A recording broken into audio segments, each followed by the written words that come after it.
Good afternoon, everyone. This is Leon Vainstein from Los Angeles, California. Before Trump entered big politics, the smarter Americans used to call our two-party system a uni-party, explaining that in reality, the parties just take turns replacing each other in the institutions of power. But for us, the dairy cows, it only mattered that one milker wanted to take 70% of the milk, while the other just 40%. But the idea of sacrificing, meaning to sacrifice oneself for the sake of the cowshed owner, never occurs to any of the politicians. Well, almost none of them anyway. But to live off the cowshed owner's back, of course, they all have exactly the same idea. If we define what, let's say robbery is, we'll find out that it's taking away something that belongs to another person. And it's taken away without the owner's permission. This has happened to me so many times, unexpectedly for me, unexpectedly, maybe for someone else too. But all sorts of new or increased taxes, penalties, regulations, and fees were imposed on me so often that I got used to it. But that doesn't change the fact that taking my money or my property without my consent is theft, robbery, or banditry. Let's say I worked for a year and earned $100,000, $200,000, it doesn't matter. And then an uncle and sometimes an aunt came and took half of it from me. Several came, one from Washington, one from the state capital, and one from the city. And with them came another lame man from what we call the county. Let's say the district, the county area. Education. That is, I worked for a year, but for some reason I only got paid for half a year, and the other half of the year, 6 months. Well, approximately. I think I worked 1,100 hours without pay. I worked without pay. And who works without pay, ladies and gentlemen, without pay? Slaves work. Slaves may not receive payment, but at the very least they are provided with food. There they give you a roof over your head, they provide medical care. Well, at least in Egypt, Rome, and on the plantations in the United States of America, they did provide treatment.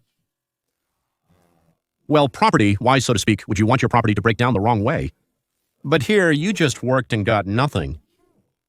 Didn't even get a glass of cool water. And what will happen if you try? Not pay, for example? I had an acquaintance like that many years ago who, in order not to be put in jail, was forced to flee abroad because he had 2 passports. He was lucky, and when one of his passports was taken away for non-payment, right at that moment after it was taken, he managed to settle into something. He went to the airport, bought a ticket for the first available flight, and just took off wherever his eyes led him. Then he decided where he actually wanted to go. He had 2 firearms at home. I remember that clearly, and usually agents are warned about this, that they were legally owned. As soon as they check, they immediately find out if the person is armed or not. When warned that a person is armed, officers have more than just that fact on their mind. They could have easily killed him, deciding that he reached into his pocket not for a lighter. So I really don't recommend reaching into your pocket for any reason when you're being arrested. You can just say, for example, I have something in my left pocket. If you want to take it out, here it is. But with the arrival of Trump, the situation in the United States of America started to change. Suddenly, those who were the backbone of the Democratic Party, young people, black people, Latinos, women, people from the suburbs, and so-called key workers, that is, to a significant extent, the labor unions have always been on that side, on the other side. But now the unions have gone over to Trump, so they all realize that what he is offering actually makes sense. And it makes sense for their lives, for their children, for their future, their safety, and their standard of living as well. And then the second party, that party started to lose its mind. They demanded that men be allowed to compete in women's sports, that military personnel could, at taxpayers' expense, that is, at our expense, change their gender as much as they wanted. They demanded that 7- and 8-year-old children, this isn't funny. Ladies and gentlemen were showing how to insert cucumbers into the anus, first putting rubber bands on them as they explained, and telling how pleasant and enjoyable it is. I don't know who could enjoy that, maybe the cucumber. Representatives of this party let millions of unvetted migrants into the country, some of whom turned out to be mentally ill, and some were criminals. Allowing the enemies of the United States of America to bring in so-called, yes, that is, sleeper cells of, I don't know how to say it in Russian, actual killers with chemical and bacteriological weapons. How do I know? Because 2 of them just now, 2 Chinese people, were just caught. And how many have passed through, driven by, flown by, crawled by without anyone searching them? Who knows? There you go. That's just it. The smartest commanders of our politics, they never allow democratic policies. They never allow us to expel rapists, murderers, thieves, and other criminals from our country. But for some reason, they believe that in 2026, 2028, millions of those whose lives got better under Trump will go to vote for them in an organized fashion. So their lives got better under Trump, and they will go vote for the Democrats. Well, last time, you see, they came up with coronavirus disease. Now maybe they're hoping they'll come up with something else, too. Here are the arguments of the Republicans. We want to create a safer, more prosperous, and more normal, well, let's say based on the 10 Commandments, society. Yes, the lives of United States citizens. That's it, just like that. Well, imagine that 2 patients come to see a doctor. One of them at the same time and in the very same moment, one of them has been paying the doctor every month for 20 years for the fact that, if necessary, he will see him immediately. And the second one lives nearby, has never paid anything, laughed at his neighbor who was paying, and now demands to be seen first because he is in pain. They have the same problems. They arrived at the same time. So, Trump supporters, these are the bad, not good people who supposedly have common sense. Yes, they say, serve the one you promised first and then try to help the second one, the one in need. Democrats say this doctor, he's a racist. Let him take the one who doesn't have white skin first. And if there are 3 people in line, then first take the darkest-skinned one, then the lighter one, and then, if there's enough time, the pale-skinned one. And what if the pale-skinned one is the one who has been paying for 20 years? And this, the Democrats say, doesn't matter at all. Schmottel first paid for the dark-skinned one because his ancestors were slaves. Maybe they weren't, who knows? But the most amazing thing is that the United States Democrats don't understand why their party is crumbling, dissolving, well, I would say falling apart. And that's exactly what we're going to talk about with you right now.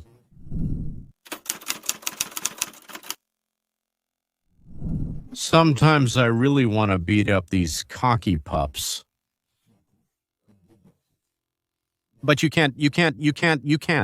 First of all, it won't help. Second, you could get in trouble with the law. But more and more often. And you want it more and more. Numerous raids were carried out in Los Angeles, targeting the most dangerous illegal immigrants in the city to help ensure the country's safety. However, these raids were not met with enthusiasm by the radically progressive mayor of Los Angeles, Karen Bass. And by the way, this is the same mayor who just 6 months ago allowed things to burn, which resulted in damage worth tens of billions of dollars. This morning, we received a report about the actions of federal immigration agencies in several areas of Los Angeles. As the mayor of a city that is proud of its immigrants who have made a tremendous contribution to the development of our city, I am deeply outraged by what has happened. These methods spread fear in our communities and undermine the basic principles of safety in our city. My office works closely with organizations that protect the rights of immigrants. We will not tolerate this. So, friends, let's figure out what this really means. She not only refuses to cooperate with federal immigration officers who are working to enforce our country's federal immigration laws, by the way, laws that were adopted by all of us through a democratic process. But she also plans to cooperate with various activist groups of illegal immigrants in order to deliberately hinder the work of federal immigration services. Ladies and Gentlemen, there is a specific word for this. It's called insurrection. And you know what? It's a federal crime.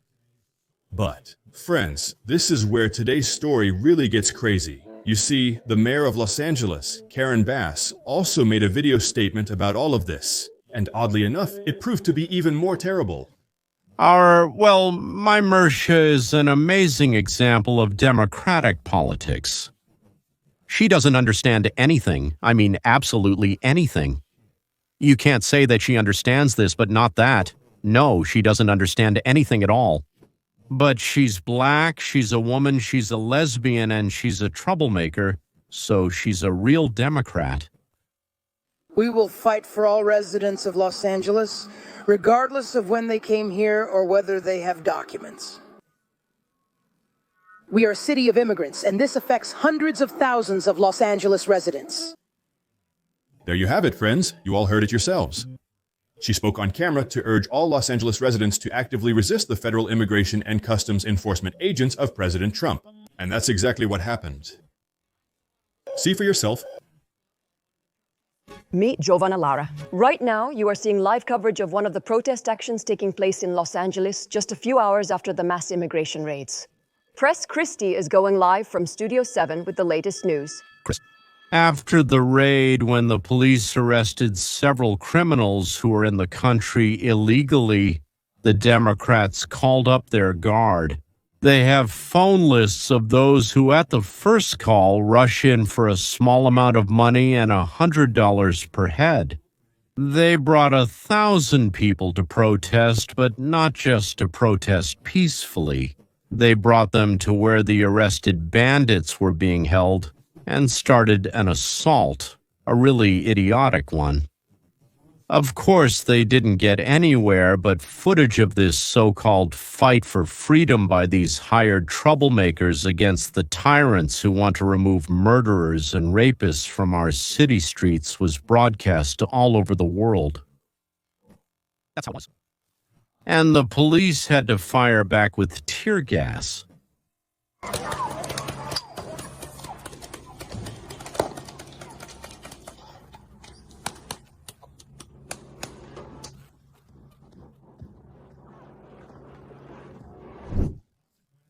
As a result of the radically progressive, anti-patriotic agenda of the Democrats, this is what huge parts of the country look like now. To be absolutely clear, radically progressive Democrats have allowed so many illegal immigrants into our country that now, when there is an attempt to actually enforce our immigration laws and deport them, mass unrest and riots break out.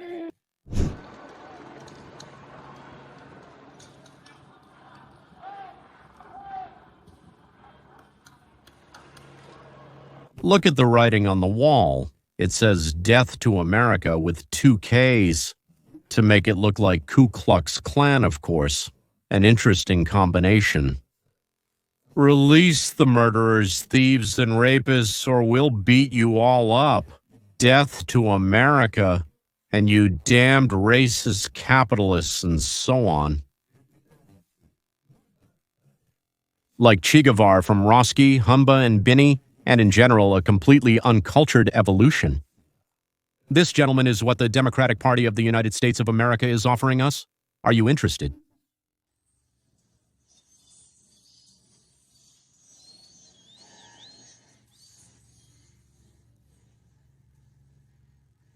And who wants to join this party? They pay $100 just for showing up, 5 hours of work, $200. If you can organize a group, let's say you organize a group for 20 protests a month. That's $4,000 for you. Plus, I'm sure they give out free sandwiches. Not bad at all, I tell you. You get to work in the fresh air, and marijuana is very cheap. And heroin, Well, heroin is more expensive, of course. You also need to pay extra for the syringe or bring your own. You've long since realized that the Democratic Party has a problem. What's amazing is that the Democrats themselves had no idea why people were fleeing from them like the plague. They've started to figure it out. Only now, I swear, only just now, the Democrats have ordered for $20 million. An investigation into how to bring men back to the party. Young men, they mean young men. How to bring them back to the party. Third video, 2.13.339. I want you to pay attention to this. Here is a strange sort of question from a young reporter. If you are a white man, or a man in general, why would you support the policy of the Democratic Party of the United States of America? By the way, at the end, I'll show you something terribly funny, amusing, and they say both unexpected and expected. Funny, but expected, let's put it that way. Be sure to wait for the final episode, it's coming very soon. So they started talking about Hillary Clinton, known as the stinky American fart. That's what the voters of Hillary's campaign called her. Immediately used her. Vatros, the president, immediately used her connection to the female spider Kapur. She relies on it, and then she can hit someone in the face with it. But at the same time, her husband's behavior and his attitude toward women, as well as her own attitude toward women, were completely forbidden topics. And it was just amazing how quickly they pounced on Bernie Sanders. And that was just the beginning of what they did, because they took away men's voice. To them, you don't exist, and they went, and you went, yes, we don't exist, we won't vote for you. That's right. By the way, I don't think Hillary is great. Yes, I mean, it wasn't just Bernie. They also went after his supporters. The whole story with Bernie, bro. I mean, it started back in 2016 and continued until 2020. And then Elizabeth Warren also went on some kind of tirade about Bernie being sexist.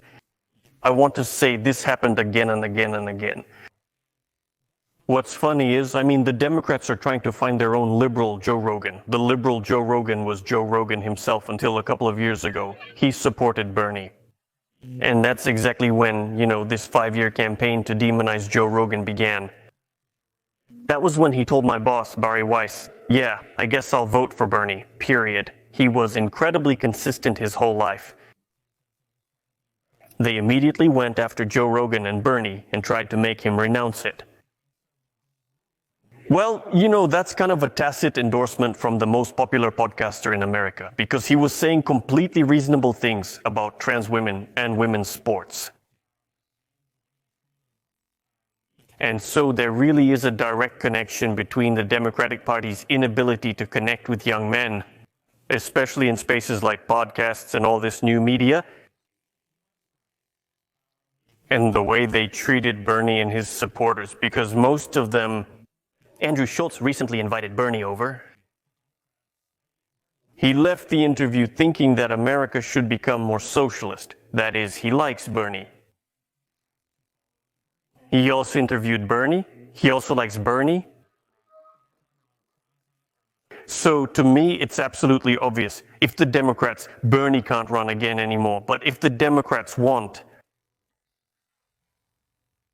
if they want to win back the men, they'll have to follow Bernie's method. And that means talking to people about their real material lives, not telling them they're crazy, that they're privileged, or that they're stupid, for thinking that there's something wrong with the country. The often mentioned Bernie is Senator Socialist Bernie Sanders, the only official socialist in our country. A brilliant orator, by the way, kind of a Trotsky type, a bit half crazy, but like all socialists, such a shy thief, not different from other thieves except for his shyness.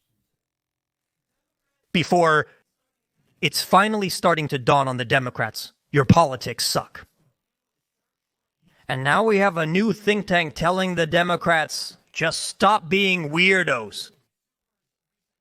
As seen in a recent article by Mitt Silver, which says that mental disorders are widespread among liberals. They need some organization that they pay money to tell them they're crazy.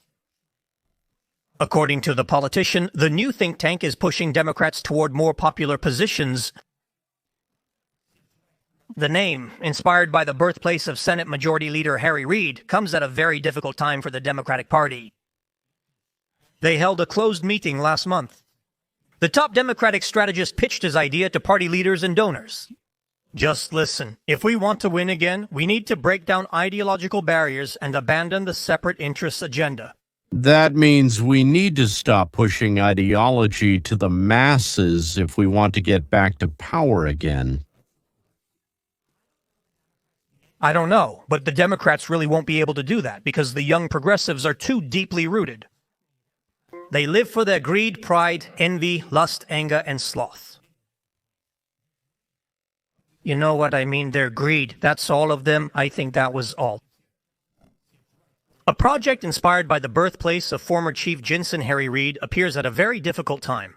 For the Democratic Party, which is trying to revive its extremely unpopular image and is counting on a comeback in the midterm elections of 2026, one person directly familiar with the project, who was granted anonymity to discuss private details, said, his goal is to create an institutional space where Democrats can think freely and share these ideas with the world. Right now, such a space does not exist because anywhere else these ideas will be watered down by one side or another.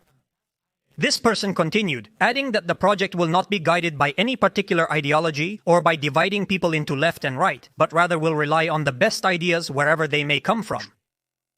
In other words, today there is no freedom of speech, freedom of opinion, or freedom in general in the Democratic Party. It's considered a bourgeois concept, and nobody in the Democratic Party needs it. Act like leaders, think like leaders, speak like leaders, and then the leaders change, and you have to speak like the new leaders again. Doesn't that remind you of anything? There's nothing like it. Next, the result, the living corpse Brezhnev and the living corpse Biden. And that matched up too. Because, ladies and gentlemen, as the brilliant proverb says, you reap what you sow. You don't get pineapples from tomatoes. Or as they used to say, you don't get oranges from an aspen tree. Basically, it's the same thing. But in fact, even Caligula's horse was a more reasonable senator than these two. I don't want to mention, as they say, the shadows, the two shadows of Hamlet's father, especially at night. Well, and now for something sweet, sweet, sweet, sweet.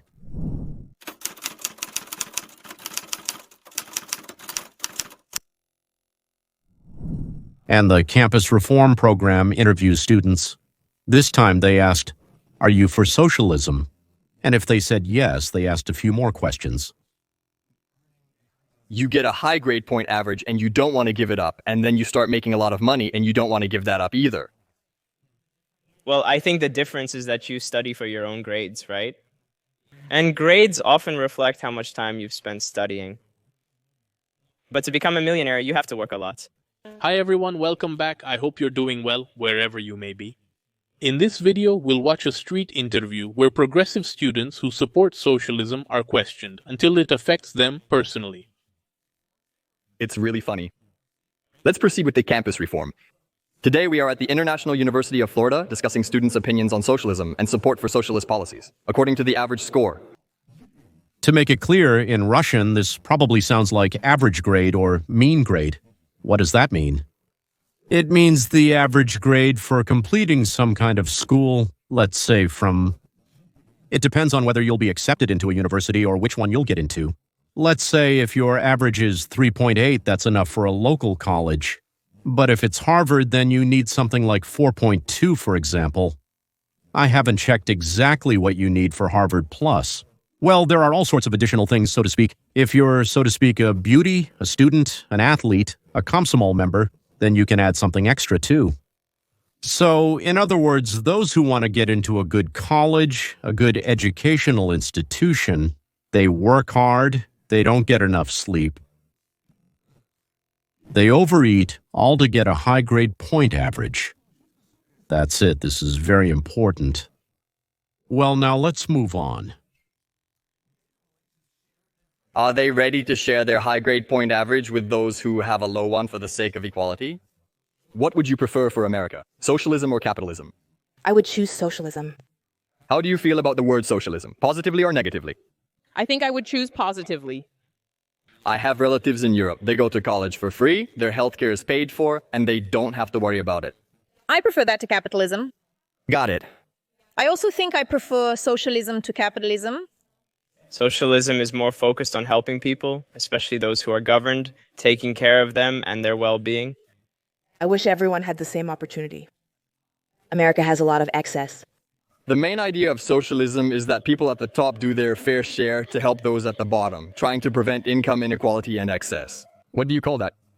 So on campus, if there's a difference in grade point average where someone at the bottom has a low one, When asked about their understanding of socialism, everyone provided similar responses, but what were the main points they mentioned?